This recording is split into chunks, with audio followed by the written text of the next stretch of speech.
Welcome to the Freedom Founder Podcast. I'm your host, Zach Duggar. Now, if you've thought about starting a website and then turning that on, going live with it, and expecting that immediately you're going to get a lot of traffic, well, there might be a few more things you need to do yet to get there, and a lot more along the way compared to perhaps what was needed back in the early 2000s. Many things change over time. Now, my guest today, Brandon, is the owner of SEO Optimizers. He started that in 2007, and he has learned a lot about this process. I told him before the episode today I was on a different website, don't even know what it was. His ad pops up at the top of the screen for me. Didn't click on because we were going to have a conversation today. So, Brandon, thank you for joining me on the episode today. Thank you for having me on. Absolutely. Now, I would love to start the conversation just by understanding how specifically this fits in with your original career path and goal as you were coming into adulthood. Was this kind of your optimal plan and journey that you were on from the start? Yeah, not initially because I didn't really know about SEO until I graduated from college, got my degree in business marketing, and the first job I got out of school was helping a company out with their digital marketing. And this was back in 2007, and that's where I kind of just learned about it and just kind of realized that this is probably the future, and I should probably just stick with it. And I plan on it, but you never know which way life's going to take you. But I always knew I wanted to have my own company one day. Okay. So you saw the opportunity as you started a job helping a company do their digital marketing from that point, and that kind of started that itch or desire to continue to press in, it sounds like. Yep. After working there for a few months, just realized that I could work full time and I could also pick up freelance clients here or there and build up my company or build up my business website. And did that to where I was able to eventually quit my job and focus solely on that. But that was the part that really sparked my business or intrigued me, and also helping companies out. Watching them grow is always nice to see, and helping them succeed. Absolutely. So how long was it from when you started to pick up clients on the side until you did make that shift to going full time in your own business? It wasn't initial. So at first I was happy to graduate college and have a full-time job and pick up a couple extra clients here or there just to make some extra money. So did that probably for about like 5 or 6 years. Then I started focusing on it more. And after I focused on it and like really focused on it, and probably within like 4 or 5 years, was able to quit my job and focus on this, because it's nice to work full time, because I was working full time as a director of SEO. So I was doing SEO full time before work, and after work, I'd work on my own company. So I was just helping myself and my company and my agency that I was working for just learn more. So it was tough to leave at first, but after a while, I was like, I should just dedicate full time to what I'm doing. And now don't think I could ever go back to 9 to 5. Yeah, sure. Yeah. Someone told me not too long ago that she has a perpetual side hustle. And so she was always looking at, having that 9 to 5, but what was she doing with her 5 to 9, So essentially those off hours and having those different other avenues or streams of income and revenue sources. So as it sounds like you learned a lot though, doing the work for the company that you were working for. Now, with regards to that, many people would have some hesitancy with making that leap into their own business venture. And it sounds like you took that time as you were learning and doing the side business to then start focusing on it. What ultimately got you to that point where you're like, okay, I need to go ahead and just do this full time? Well, where I started making more than I was making at the advertising agencies, and this is stable, where it wasn't just a couple months or a year. I was like, let me just make sure like a year or two, because you never know what's going to happen, especially in the past couple of years with pandemic and everything. So it could be tricky, but luckily I was able to build myself up where, unfortunately I lost a bunch of clients because I helped out a lot of local businesses and they had to shut down completely and haven't really reopened. But that's where you got to diversify and just figure out, all right, how do I go about this and what can I do to make sure I'm stable and afloat, and don't put all your eggs in one basket. Don't just have one big client and then all of a sudden they just cut you off and then you're just like, all right, what do I do now? So I was trying to go a little bit safer route. Yeah, so kind of expanding, diversifying, having more than small number of big clients, but having a lot of additional clients so that if you do lose some of the business, you're still having a lot of other business that you can continue to engage in. Yeah. Okay.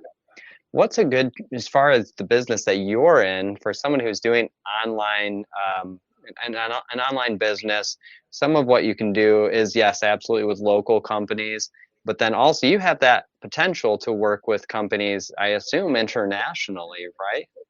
Yep. Anywhere that you want to rank, I could help Okay. out for the most part. As long as it's on English, because Yeah. with SEO, it's a lot of content where you have to write Okay. articles and blogs. And if it's Okay. not good content, if it doesn't make sense, I really can't read other languages. But as long as it's in English, it could rank you locally, globally, could target different counties. It's really, Okay.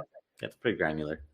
Okay. So it sounds like there's a lot of strategy behind it. So let's get into that right now, because for me, I understand the term SEO, search engine optimization, but I don't really understand that. So for someone who does not have much of an understanding or experience with SEO or working with someone on improving their SEO, what does it even mean, and what's the importance of it? And also kind of how have you seen that change over the time that you've been in this field? No, SEO stands for search engine optimization. And that means optimizing website for the search engines. When you search Okay. on Google, which kind of runs the show nowadays, they kind of Yeah. bring the majority of the traffic. So Right. there's a lot of other ones out there. But in my past 15 years of doing SEO, I haven't seen any website bringing more or search engine bringing more traffic than Sure. Google. So Yep. when you search on Google, there's ads at the top. Those are all paid ads. Yeah. Anytime you click on those companies are paying Google a couple cents per click, could be a couple Okay. dollars per click, could be a couple $100 per click. Gets quite Okay. expensive. But right below those ads are the organic, the free listings, and that's what SEO is about. Is there's 10 spots on that first page of Google, and we're trying to get you in those 10 spots. But nowadays, it's not just websites that appear. There's images, videos appear, maps appear if you're a local business. So it's really trying to take up as much free real estate as possible. So we want to optimize all your images. If you have videos, optimize those videos. And with video, Google owns YouTube. And when you search on Google, most of the time, it's going to be a YouTube video if you search. They're not really going to promote Facebook videos or other platforms. Sometimes they do, but the majority of the time, they want to push a YouTube video because they only care about making money. So when you search on Google, if you don't click on an ad at the top, Google's not making any money. But if you search on Google and then there's a YouTube video and you play that YouTube video, anytime you watch a video, there's always an advertisement. So YouTube is making money, which is really Google making money. And they're going to push ads as much as they can because that's how they make all the revenue. So, but SEO is just trying to get you into that free traffic. Okay. So it's finding that way to get into the free traffic, finding a way to also essentially mutually benefit Google as the primary search engine that is in use, so that they're going to bring you or your website to the top in the search. Okay. So with regards to that, what are some of the strategies that you do have to focus on for a business? And it sounds like you said, that has changed with images and other aspects now being shown in the searches that come up in the top 10. But for you working with the business, what are some of the strategies that you have to focus on or help the company focus on? Some of the more important ones would be starting off with keyword research. So figuring out what keywords you want to search for or that people actually search for, because you might think this is a good keyword that you want to put for your business. Say you're selling like tennis shoes. You might say like, I want to rank for tennis shoes, but using different tools like the Google Keyword Planner. It's a free tool from Google that will show you how many people actually search for your keyword every single month. You can figure out how many people search for the word tennis shoes, and it'll show you hundreds of variations. So you can see tennis shoes might bring in 1,000 searches, but tennis shoe might bring in 5,000. So making little changes like singular, plural, finding synonyms, variations, it's going to significantly impact the search volume. And you want to figure out which keywords get the most search volume using the Google Keyword Planner. Then you go into the coding and add the keywords in different places into the coding, which gets a little technical, but one place that's easy, that doesn't require coding, is just adding text to your website, because the search engines feed off text. They can't really read images. They can read the image file name, but that's all. They can't really understand images yet, or videos or audio. They're struggling. They're getting better, but they really rely heavily on text. So the more text you have on every single page on your website, the easier it is for search engines to read, understand, and know ultimately what keywords you're targeting. So adding content, and usually you want to put a couple hundred words of text. You don't want to just put like 1 or 2 words. You want to put more words. The more, the better, because they'll really feed off content. It has to be original content. So you can't just copy text from one page to another. You have to write unique text, but that's one thing that's really going to help out. So keyword research, adding content to your website. And I always tell people SEO is like a puzzle. There's a lot of pieces to this puzzle, but some are bigger than others. Like content on your website, so very important. Make sure you figure out what keywords you want to rank for, because you don't want to rank for the wrong keywords. But all that stuff doesn't really matter to the search engines, because they just don't believe that you are who you say you are without you building trust up.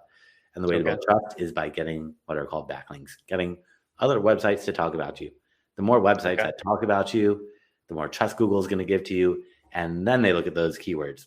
But it doesn't work the other way around. Without backlinks, it's pretty much impossible to rank on Google. And what is a backlink? A backlink is a clickable link from another website that points to yours. So let's say, for example, you're reading the LA Times, and there it says Brandon. You click on that and it goes to my website. I'd be getting a backlink from the LA Times. So the more websites that talk about you, the more trust Google's going to give to you, and the higher they're going to rank you. Okay. So are you also assisting companies to get additional backlinks then, and strategies on how to do so?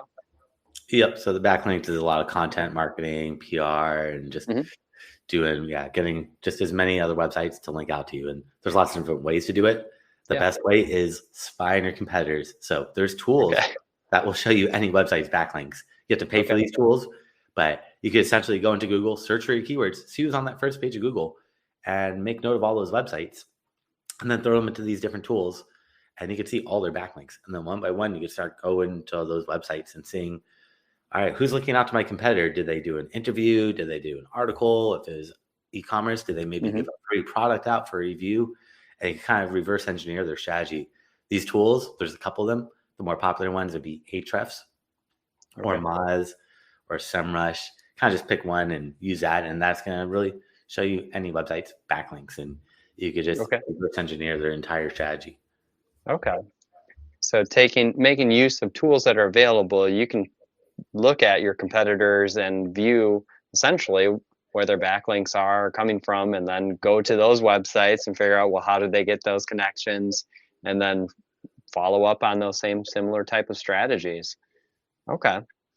Wow. So it sounds like over time, you've had to learn quite a bit along the way to just continue to improve your own skill set as you continue to help other companies. Is that pretty accurate in summary? Yeah, Google changes every single day. So they're constantly changing, where you got to constantly stay up to date with all their changes. Most of the time, they're little minor changes. No one really notices them, but every few months, they'll make a big change. And that's where I just got to figure out, all right, what is Google looking at now? And it's kind of a guessing game, because they don't really tell you. Sometimes they'll tell you, but the majority of the time, they don't really tell you what's going on. So it's just trying to talk to other people in the industry, reading up in articles, blogs, forums, joining Facebook groups, listening to podcasts, going on, watching YouTube videos, and just trying to constantly learn, because with digital, it's constantly changing. It's never the same. Okay. So it's continuing to just develop your network, continue to develop the skill set through education and through other resources and other people. So it's a never-ending process and a guessing game to some extent, but I imagine that it's partly because Google's always trying to improve how they are doing things and to benefit themselves, I'm sure, but ultimately, as they benefit others, then it can benefit them as well. So that mutual benefit comes back around again. Yeah, they're really just trying to stop spammers or people that game the system. So people find loopholes. Like, oh, if I do this, I can rank really quickly. So Google's like, wait, hold on, we don't want you doing this. So most of the time, they're just like, all right, let's stop this. So as long as you're not spamming, you don't really have much to worry about. But every once in a while, they'll tell you, like, if your website's not mobile friendly, which makes sense. They're not going to show you on mobile devices, because it's all about the user experience. If you're searching on your cell phone and you click on a website and it's really hard to read, you have to zoom in. Not a good user experience. Probably going to hit that back button and you'll be like, Google, why are you showing me this website? So Google said in 2013 or 14, they said, like, if your website's not mobile friendly, we're not going to really show you the mobile results. And mobile brings in over half the traffic nowadays. Yeah. On average, every website's different, but mobile just brings in so much traffic, because it's so easy. Everyone's connected nowadays. Everyone has a cell phone, and it's not that barrier of entry where you had to buy a laptop or a computer in the past. Now cell phones, people just throw their old iPhone 8s away and you just grab one pretty much for free. And there's Wi-Fi for free that connects everyone. So it's really changed the game. Okay. Yeah. So that's a big change then. So do you have any type of example of some situation where a spam option it was available for a period of time and people were making use of that option to get ranked, and then Google had to make a change to shut that down? I mean, there are too many examples, but like when I talked about the content earlier, one big thing I mentioned was it has to be original content.